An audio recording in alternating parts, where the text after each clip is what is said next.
Welcome to Illuminati Silver. We tell you the truth about silver. Today is Tuesday, the 29th of October, 2019, and the time is 2100 hours GMT. And the House of Commons has just finished voting on a general election, which has been agreed for the 12th of December. We shall now go over straight to Controversially Greg, who has watched the entire debate, and try and ascertain what this means concerning Brexit and what he thinks is now likely to happen.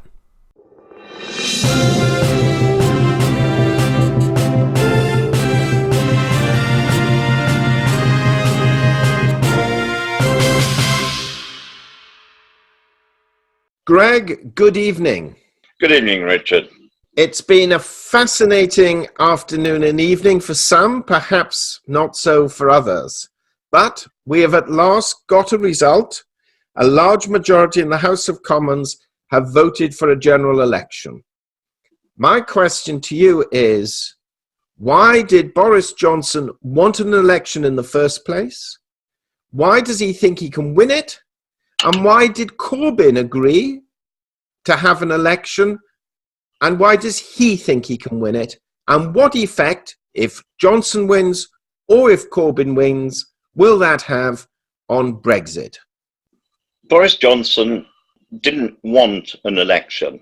He eventually ended up needing an election to establish a clear majority because at every turn he took to progress Brexit and honour the undertaking of Parliament to respect and honour the people's vote that was so overwhelmingly in favour of Brexit, he was being stopped at every turn by the Labour Party, the SNP, the Liberal Democrats, and latterly the DUP, plus rebels within his own party who had reneged on their undertakings. He therefore had to have an election to get a strong majority so that he can honour his promise to deliver Brexit. My understanding was that Corbyn at first did not want to have an election. What changed his mind? Corbyn has been clamouring for an election as a means to denigrate, first of all, May and then Johnson and the Tory party. He has been clamouring in every direction that they need an election to get rid of this rotten, dishonest, hopeless government so that he could borrow the country up to its hilt, bankrupt it, and retire. Because I cannot see a single plan that he has put forward that makes one iota of financial sense.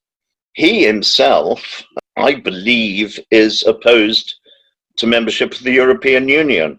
However, those around him who are propping him up, many of them are Remainers who merely pretended they weren't to get elected. The election will now be on the 12th of December. That is all bar the shouting, so to speak. It's passed through Parliament. It has to have a reading, which is probably taking place at the moment in the House of Lords. It will have another reading tomorrow with a bit of discussion. It will come back to the House of Commons to then be finally approved, which it will be, and passed for royal signature, which will probably happen on Monday or Tuesday. We can expect Parliament to be prorogued, in other words, closed, ended this Parliament on, I would have thought, midnight on Wednesday.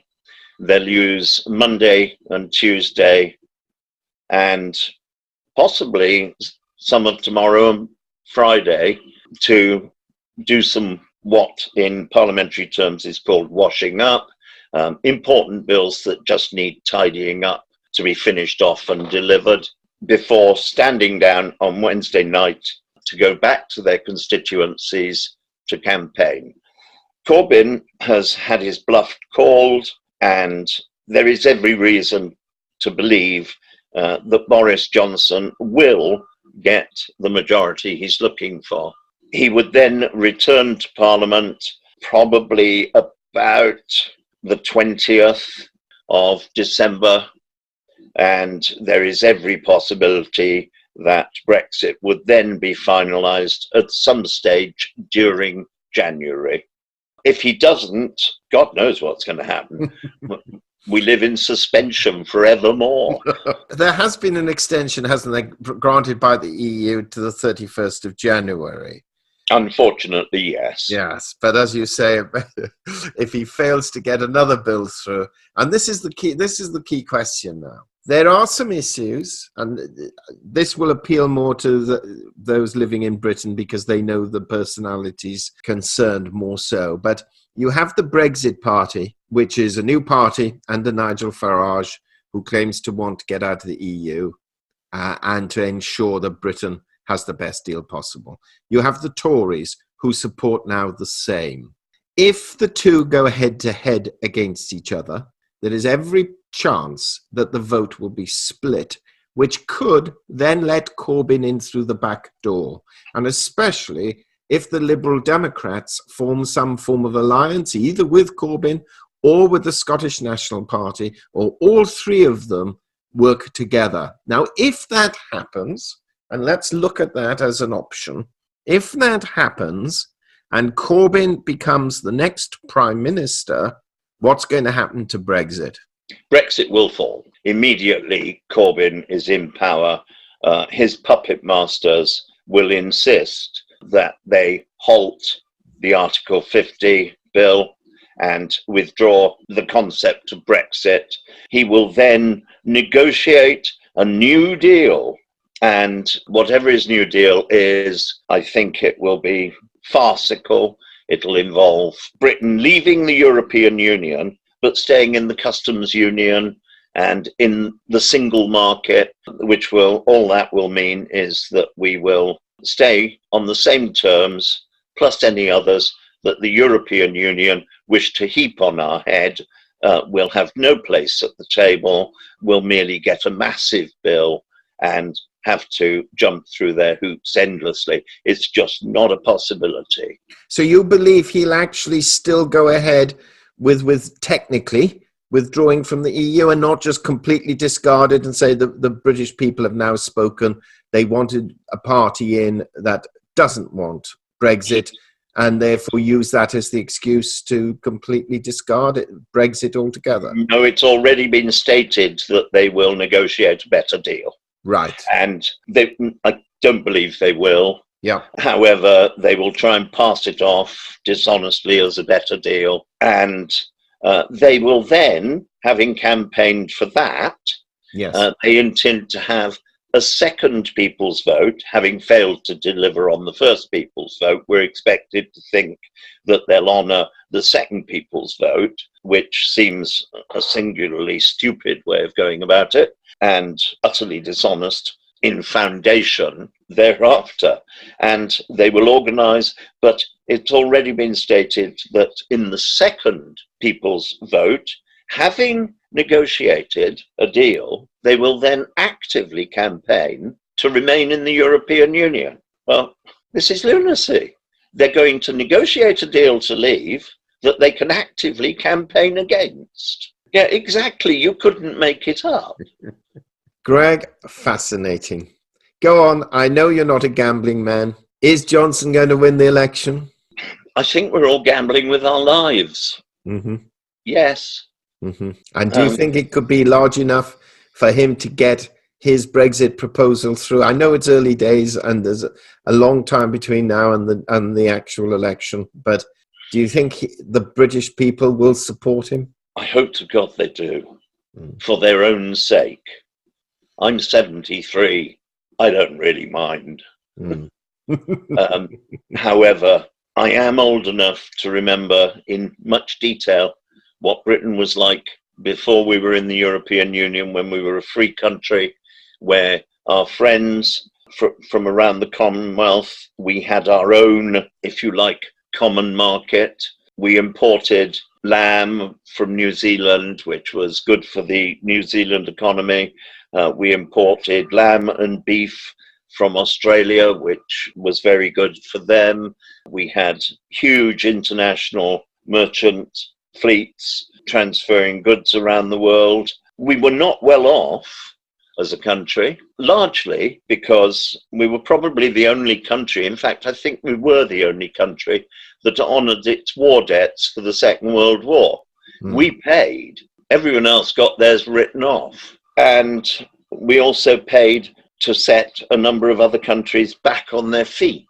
Having rescued Europe from the hell of genocide and military extremist centralized Germany, you must remember that no country was an effective ally in Europe. The closest that we had to that was, in fact, Poland, which is why we've always had something of an affinity with Poland ever since.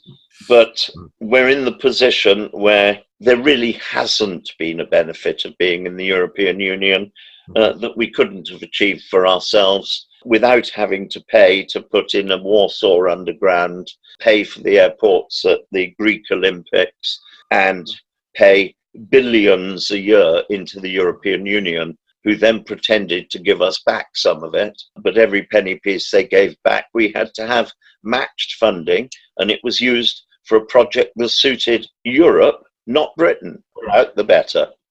Thank you very much, Greg. And just a quick plug, you and Marcus discussed both Sunday and Monday, the run-up to today, really, and it is on your 20-minute podcast within the Inner Sanctum and on the Inner Sanctum on Discord. For those who are bronze and silver members, they can listen to that. But meanwhile, we will no doubt have lots more discussions before the general election is over. Greg, thank you. We wanted to keep this short just to get it out to members while the information's quite hot. Indeed, it's hot, and good luck to everybody. We're riding by the seat of our pants. We clearly are. Greg, thank you so much. Good night. So, there we have it, Greg's analysis. And no doubt the next few weeks will prove quite exciting for those of us living in the United Kingdom. Meanwhile, if you haven't listened to today's earlier video entitled "Is Palladium's Future Still Bright?", please do so, and we have placed a link in the description box below.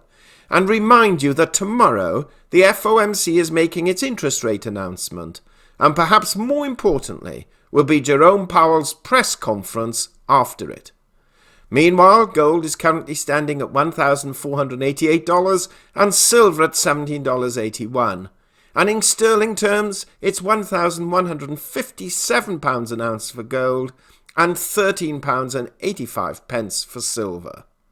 We shall have to wait and see how markets react to tonight's vote. Do share your thoughts on whether you agree with Greg or not, and who you believe is going to win the election in December. And will Brexit then really happen by the 31st of January? We hope you have found this video interesting and informative, and if so, please give it a thumbs up and share it on social media. Please ensure that you have subscribed to our channel and press the bell sign so that you are notified of any future videos. Also, kindly visit our website at illuminatisilver.com, and if you haven't already done so, please subscribe either as a free or paying member for regular email updates and offers. Disclaimer. Illuminati Silver owners come from a background of banking, international wealth management and economics. Having now retired from these worlds, we are not qualified to give investment advice. Therefore, this and other productions must not be deemed to be giving such advice and merely represent the personal views of its owners.